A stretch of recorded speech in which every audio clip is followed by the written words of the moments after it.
একটু নারকেল ভাজি করলাম এবং চাউলের গুঁড়া আর ময়দা অ্যাড করলাম।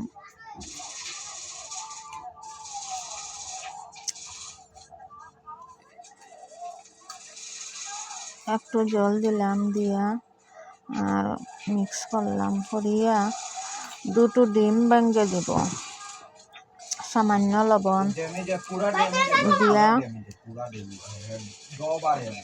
মিক্স করলাম। করার পরে একটু ফুড কালার দিয়ে দিলাম, দিয়ে চাউলের গুঁড়োটা দিলাম, দিয়ে একটু সময় লাগিয়া ডেকিয়ে রাখি দিলাম। তারপরে একটু নারকেল ভাজি দিলাম, দিয়া আর আমার বউ সুন্দরী পিঠাটা হয়ে গেল। বন্ধুরা, কেমন হইল বলবেন। আর শীতের দিনে এখন পিঠা উঠা খাওয়ার লাগিয়া মনে চায়।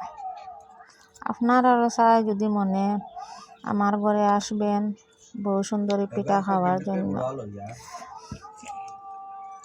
ধন্যবাদ।